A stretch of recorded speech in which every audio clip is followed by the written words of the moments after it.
네, 안녕하세요, 여러분들. 역사는 차차상. 자, 이번 시간은요, 일제 저항입니다. 이제 일제 정책 배웠으니까 그 시대에 어떤 저항을 했는지를 여러분들이 정리해 놓으시면 되는 거예요. 머릿속에 여러분 지금 딱딱 그림이 그려질 겁니다. 제가 아주 짤막짤막하게 핵심만 지금 포인트를 집어서 알려드리고 있어요. 자, 일제의 저항부터 한번 살펴보도록 하겠습니다. 우리가 어떻게 저항의 역사 를 볼 텐데, 자, 우선 여러분들 10년대 1910년대부터 한번 살펴보도록 하겠습니다. 1910년대 여러분들 어떤 정치였죠? 일제의 무단 통치 그 시기였습니다. 자, 일제의 무단 통치 시기에, 헌병 경찰 통치 시기에 우리는 어떻게 저항했을까? 크게 국내와 국외로 나누어서 좀 살펴볼 필요가 있겠다. 자, 먼저 국내에서는 여러분들 이게 지금 무단 통치잖아요. 그러니까 국내에서 제대로 활동하기 좀 어려웠겠죠. 그러니까 당연히 비밀리에 활동을 하고 있습니다. 자, 그 비밀리에 활동했던 조직, 비밀결사, 이걸 우리는 비밀결사 라고 이야기하는데, 이 비밀결사 형태는 어떤 조직들이 있느냐? 일단 한 말 있었던 신민회 있잖아요. 신민회. 그죠? 이 신민회가 여전히 존재를 해요. 존재를 하는데, 결국은 1911년 이 백오인 사건으로 결국 문을 닫게 되는 탈로가 난 거예요. 그 다음에 국내에서 여러분들 꼭 기억해야 될 비밀 결사는 뭐가 있냐면요. 대한광복회가 있습니다. 대한광복회. 자, 꼭 기억해 놓으셔야 돼요. 이 대한광복회가 신민회랑도 많이 유사해요. 일단 공화정을 지향을 했고요. 박상진이 주도했던 무장투쟁 조직, 의열투쟁 조직이라고 기억해 놓으시면 되겠습니다. 네, 그 다음이 대한광복회 말고 또 독립의군부가 있어요. 독립의군부. 자, 이 독립의군부는 앞에 이 대한광복회가 공화정, 지금이 우리의 삶 공화국이잖아요. 이런 어떤 모습이라면 여기는 여전히 황제를 좀 중심에 두고 독립운동을 하려고 했죠. 이걸 뭐라고 하냐면 이걸 복벽주의라 그래요. 복벽은 회복시킨다는 얘기예요. 옛날로 회복시킨다는 얘기예요. 복벽주의. 여기 대표적인 인물이 있다면 임병찬 같은 그런 인물들이 있더라라고 하는 거. 자, 요게 지금 국내 활동이라면, 그 다음에 국외 활동을 한번 좀 살펴보겠습니다. 국외에서는 독립운동 기지, 바로 독립운동 기지를 세우려고 했다. 자, 이 독립운동 기지, 여러분 근데 요 앞강의에서 제가 신민회를 하면서 이 신민회가 공화정도 지향했고 독립운동 기지도 건설했다라고 말씀드렸잖아요. 바로 이겁니다.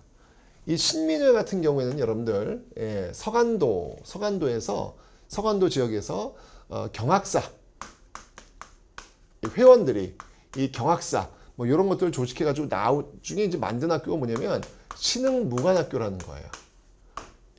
경학사 신흥무관학교와 같은 서간도 지역에서 이런 독립운동 기지를 만들고 있더라. 그러니까 1920년대 특히 이제 이런 독립운동 기지가 이제 활발히 전개될 수 있었던 건 뭐냐면 1910년대 여기 이제 국외잖아요. 국외니까 아직까지는 일제의 어떤 이제 뭐 어떤 탄압이 이제 덜 미쳤겠죠. 그러니까 여기서 지금 활동하고 있는 어떤 그런 모습들이 있고, 이게 서간도 지역이라면 그 다음에 이제 북간도 지역이 있습니다. 북간도 지역. 이 북간도 지역에서는 중광단이라고 해가지고 이게 이제 대종교는 여러분들 뭐냐면 단군을 믿는 거예요. 대종교는 이 단군을 믿는 종교인데, 단군을 믿는 독립운동가들이 굉장히 많았습니다. 그래서 이 대종교가 중심이 되어가지고 중광단이 만들어졌고, 이후에 어떤 부대와 연결이 되냐면 바로 북로군정서와 연결되는 그런 모습들이 있더라라고 하는 거 받으시면 되겠습니다. 나중에 이제 북로군정서가 중심이 되어가지고 전개했던 운동이 뭐예요? 나중에 이제 배우시면 알겠지만, 그게 바로 청산리 전투. 그죠? 예, 청산리 전투가 있더라. 그 다음에 이제 연해주를 가볼게요. 이게 서간도 지역이고, 이게 북간도 지역이고, 연해주 지역이에요. 연해주 지역 같은 경우에서는, 한국인들이 모여 사는 곳 있죠. 뭐 지금의 뭐 미국의 LA처럼. 그래서 그 지역을 이제 신안촌이라고 그래요. 신안촌. 새로운 한국인들의 마을이란 뜻이죠. 신안촌이 있는데, 여기에서는 이제 권업회, 권업회와 같은 어떤 그런 조직들이 만들어져 가지고 독립운동 기지를 만들고 있더라. 그래서 나중에 이제 여기서 이제 뭐 대한국민의회라든지 뭐 이런 것들이 지금 만들어지고 있을 겁니다. 자, 어쨌건 이게 지금 1910년대 저항의 흐름들을 지금 여러분들이 확인하고 있습니다. 자, 이번 이제 3.1운동 이후에 1920년대로 한번 가보겠습니다. 제가 이야기했지만 10년대와 20년대의 어떤 그 독립운동의 어떤 그 변천사, 그 변천사의 핵심은 뭐다? 제가 아까도 얘기했죠. 앞에도 바로 3.1운동이에요. 3.1운동. 3.1운동. 자, 3.1운동으로 인해서 뭐 정책도 바뀌고 독립운동의 모습들도 많이 바뀌는데 3.1운동에서 가장 큰 결과물? 그게 뭐라 그랬죠, 제가? 예, 바로 그렇습니다. 바로 대한민국 임시정부. 대한민국 임시정부가 수립되었다. 대한민국 임시정부가 수립되었다라고 하는 거. 이게 가장 중요한 핵심적인 내용이다라고 볼 수 있겠습니다. 자, 그럼 이 대한민국 임시정부가 뭘 했느냐? 자, 대한민국 임시정부는요. 우선 연통제. 일단 행정조직을 만들어야 될 거 아니에요. 그죠? 연통제, 교통국과 같은 행정조직을 통해 가지고 국내와 연결하려고 노력을 했고요. 그 다음이 독립공채. 아무리 뭐니 해도 돈이 중요하잖아요. 이 독립공채를 발행하는 모습들도 있었고요. 그 다음이 독립신문. 네, 독립신문도 간행을 했고요. 그 다음이 우리나라 역사와 관련된 사료. 이런 것들도 간행을 하면서 어떻게든지 어떻게든 대한민국이라고 하는 이 공화정 정부의 어떤 그 모습들을 보여주려고 노력을 많이 했다라고 하는 것을 여러분들 꼭 좀 기억을 해 놓으시면 되겠습니다. 근데 이렇게 잘 되다가 여기 이제 약간 좀 힘들어지는 게 뭐냐면 1923년 이승만이 이제 이 대한민국 임시정부에 대해서 이제 활동을 제대로 못하는 거 아니냐라는 비판이 제기가 되면서 결국은 이 대한민국 임시정부의 어떤 방향성, 이런 방향성에 대해서 논의하는 그런 회의가 또 열리기도 합니다. 그러면서 살짝 이 대한민국 임시정부는 침체로 들어가게 되죠. 그 침체를 깬 게 나중에 이제 제가 설명드렸지만 그게 바로 한인 애국단이라는 게 나올 겁니다. 그거 좀 제가 나중에 설명드릴게요. 자, 좋습니다. 자, 이렇게 해서 이제 10년대 이 모습들을 살펴봤고요. 자, 이제 20년대로 와보겠는데요. 20년대가 되면요. 3.1운동의 영향으로 굉장히 독립운동이 공개적으로 활발하게 이루어지고 있다라고 하는 것을 여러분들 꼭 기억을 해 놓으셔야 되겠습니다. 자, 20년대 여러분 기억해야 될 거. 먼저 이 민족주의 진영에서는요. 여전히 그 한말 여러분들 애국개몽 운동이 있었잖아.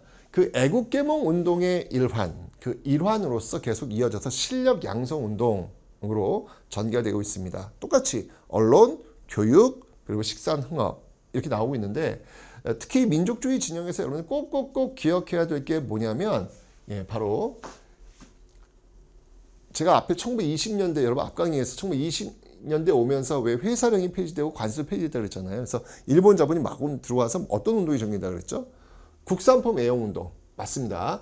바로 물산장려 운동입니다. 물산장려 운동. 자, 이 물산장려 운동은 어디서 중심이 되냐면 평양. 조만식이 중심이 되어가지고 평양에서 전개가 되고 있더라. 근데 여러분 꼭 반드시 기억해야 될 거 제가 누누이 강조했습니다.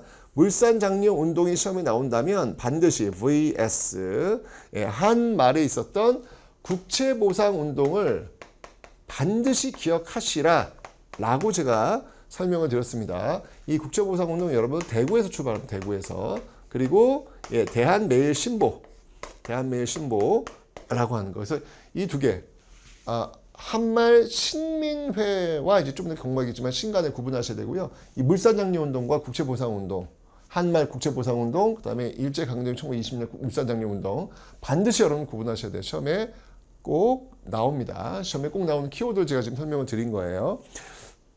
자, 이렇게 물산장려운동이 있었다라는 걸 받으시면 되고요. 그 다음에 사회주의 진영, 그 다음에 사회주의 진영에서는요, 주로 사회주의 진영에서는 주로 쟁의 활동, 이 쟁의 활동을 주로 많이 합니다.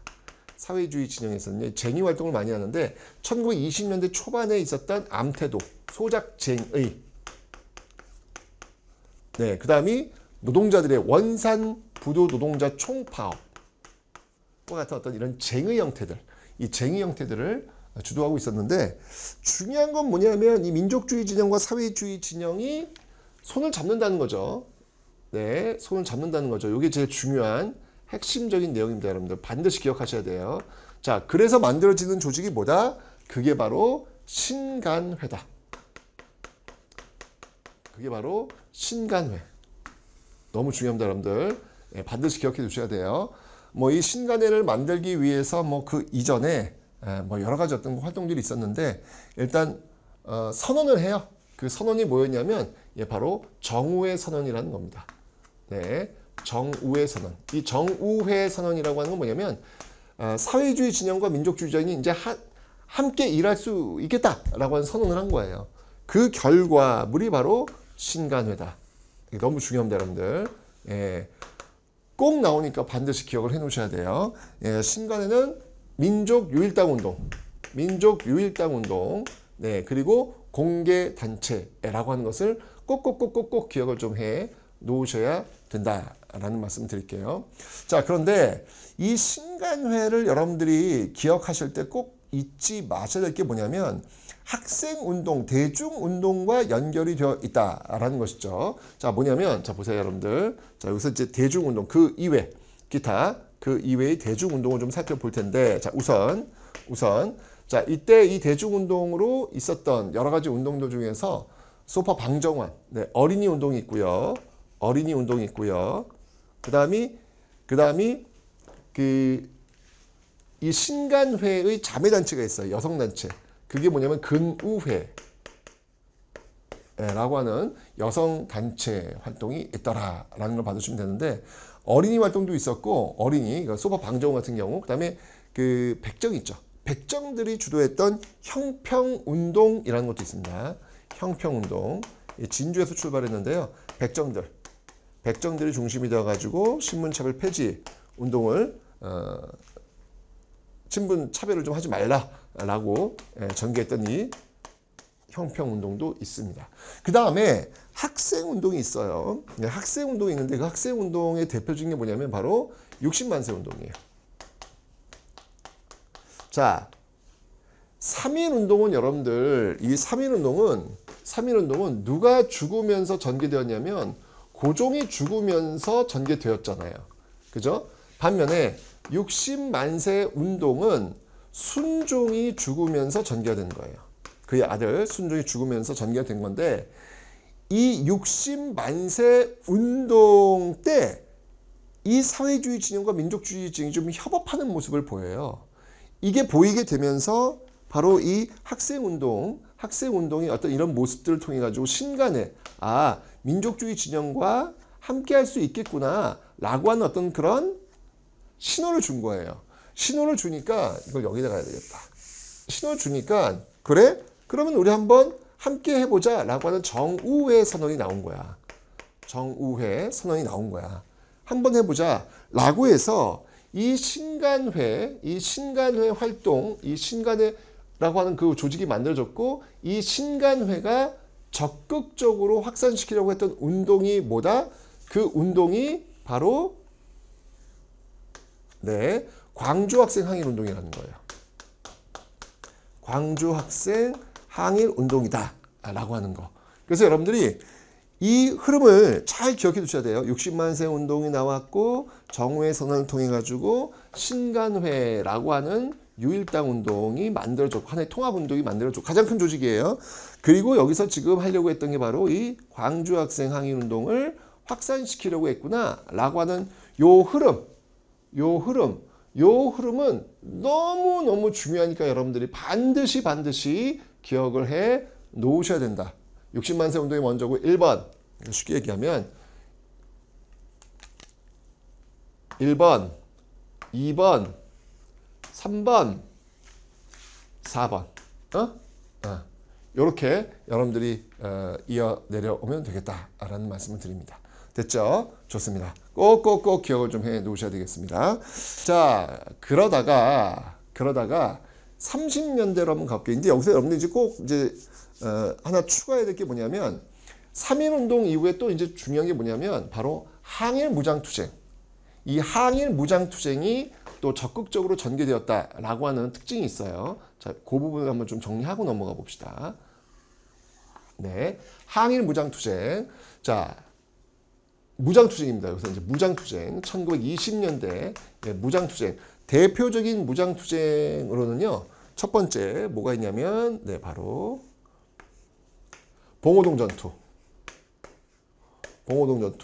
네, 봉오동 전투를 이끌었던 인물이 누구예요? 네, 홍범도의 봉오동 전투가 있고, 그 다음에 이제 여러 단체들이 하나가 되어가지고 봉오동, 홍범도 여기 이제 그 이끌었던 그 부대가 뭐냐면 대한 독립군 정부입니다. 자, 대한 독립군입니다. 여기서 있었던 그 조직이 바로 부대가 대한 독립군이에요.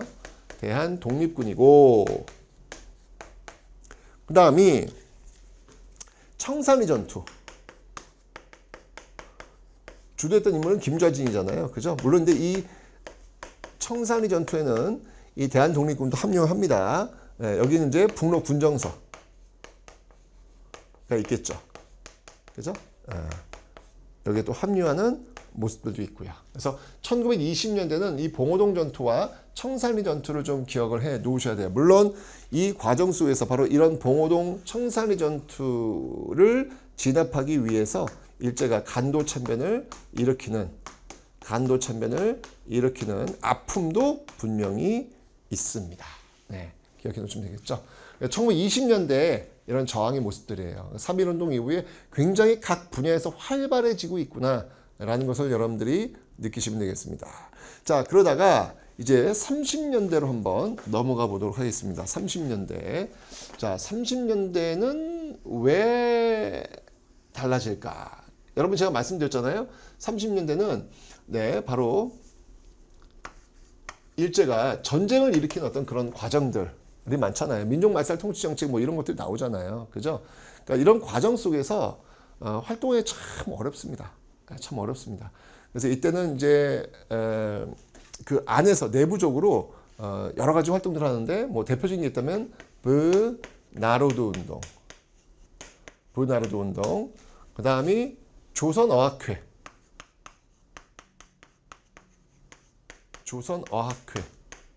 근데 나중에 이제 이게 발각되면서 조선어학회 사건으로까지 또 나타났던 그런 모습들이 전개되고 있죠. 예, 기억해 놓으시면 되고요. 그 다음에 항일 운동의 과정 속 무장투쟁을 좀 더 본다면 1930년대 이후 만주 지역, 자 만주 지역을 한번 볼게요. 자, 만주 지역에서는 어떤 조직들이 있냐면, 자 보세요. 이게 지금 제가 20년이라 한번 쪼개가지고 보는 겁니다. 여기도 30년대. 자, 어떤 조직이 있냐면, 우선 여러분들 여기에서 그 만주 지역에서 활동했던 바로 한국 독립군이 있어요. 한국 독립군.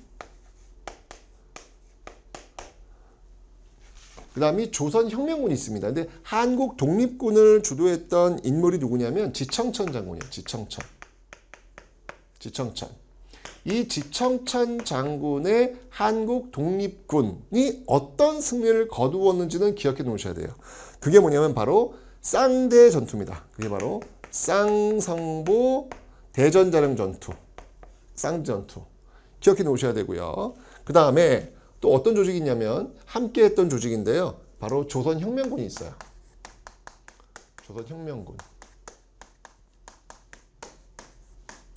자, 이 조선혁명군을 이끌었던 인물은 누구였냐면 바로 양세봉입니다. 양세봉. 이 조선혁명군이 승리를 이끌었던 전투가 뭐냐면 영릉과 흥경성 전투예요. 그래서 이걸 영흥전투라고 그래요. 영릉과 흥경성 전투. 쌍드 전투, 영릉과 흥경성 전투. 이런 어떤 그 특징은 뭐냐면 한중 연합에 의해서 이루어지고 있더라라고 하는 것을 봐주시면 되고요. 그 다음에 여러분들 이제 40년대, 30년대, 40년대로 쭉 이어져 가지고 좀 오는 조직 중에 뭐가 있냐면 바로 조선의용대라고 있습니다. 조선의용대, 조선의용대가 있는데 하나 여러분 기억해둘 이제 시험에 가장 많이 나오는 그 항일 무장투쟁 조직이 뭐냐면 바로 한국광복군이에요. 한국광복군.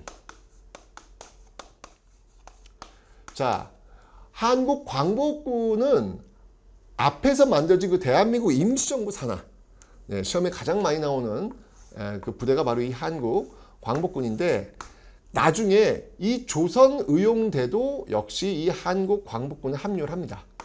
조선의용대도 한국광복군에 합류하는데 한국광복군이 어떤 역할을 하냐면 특히 여러분들 그 영국 정부의 그 요청에 의해서 인도 미얀마 전선에 투입되고요. 그 다음에 미국 OSS 부대와 함께 국내 진공작전을 또 계획하는 모습들이 있더라라고 하는 거. 그래서 요거는 시험에 정말 잘 나온 거니까 여러분들 꼭 기억을 좀 해 놓으셔야 되겠습니다. 그래서 여기 이야기했던 지금 특히 기억해야 될 게 뭐냐면 대한독립군, 북로군정서, 그 다음에 한국독립군, 그리고 한국광복군. 적어도 이 네 조직만큼은 여러분들이 꼭 기억을 해두셔야 돼요. 시험에 가장 잘 나옵니다. 특히 그 중에서도 한국광복군이 시험에 가장 잘 나온다라고 하는 것을 기억해 놓으시면 되겠습니다. 됐죠? 자, 그리고 여기서 하나만 좀 더 추가로 본다면 이제 이게 무장투쟁이었잖아요. 그죠? 무장투쟁이었는데 여기서 의열투쟁도 하나 좀 살펴볼 필요가 있어요. 의열투쟁. 이제 무장투쟁은 군대를 만들어서 싸우는 거고 의열투쟁은 개인별 투쟁을 얘기하는 거잖아. 그러니까 1920년대 의열투쟁의 대표적인 조직이 있다면 그 조직은 뭐니 해도 역시 의열단이죠. 의열단 주로 1920년대 활동을 많이 했던 조직인데 이 의열단을 만든 인물이 누구예요? 김원봉. 그죠? 그러면서 여러 활약이 있습니다. 기믹상이라든지 뭐 이런 어떤 여러 가지 인물들이 있는데 특히 여러분 기억할 게 뭐냐면 여기 의열단의 그 행동 지침을 만들었던 인물이 있어요. 그게 이제 신채호인데요. 신채호에 여기 시험에 잘 나와 조선혁명선언이라는 게 있어. 조선혁명선언. 그래서 신채호의 조선혁명선언까지 여러분들이 좀 기억을 좀 해놓으셔야 됩니다. 시험에 잘 나오는 거예요. 그러니까 3.1운동 이후에 참 이게 진짜 여러 다양한 방면에서 지금 활동들이 이루어지고 있는 거예요. 그죠? 그리고 30년대 이런 의열단의 역사를 이어가지고 만들어진 조직이 뭐냐면 그게 바로 한인애국단이라는 겁니다. 그게 바로 한인애국단. 자, 한인애국단은 대한민국 임시정부가 좀 국민대표회의 이후에 좀 침체를 겪게 되면서 그 침체를 극복하기 위한 그 과정으로서 만들어진 그 조직이었는데요. 대표적인 게 바로 윤봉길. 대표적인 인물이 바로 이봉창, 윤봉길. 이런 인물들이 있겠죠. 백범 김구가 조직했던 그런 내용이 되겠습니다. 자, 그래서 요렇게 지금 1920년, 30년대 의열투쟁까지 한번 살펴봤습니다. 어떻습니까? 여러분들 지금 이제 저항의 어떤 그 형태들을 좀 많이 살펴봤는데요. 10년대 저항, 20년대 저항, 30년대 저항 그 흐름에 맞춰가지고 여러분들 이것만 딱 정리하시면 돼요. 여기서 두 문제 또는 세 문제가 나오니까 잘 정리를 해놓으세요. 가장 중요한 핵심적 키워드들만 제가 여러분께 알려드렸습니다.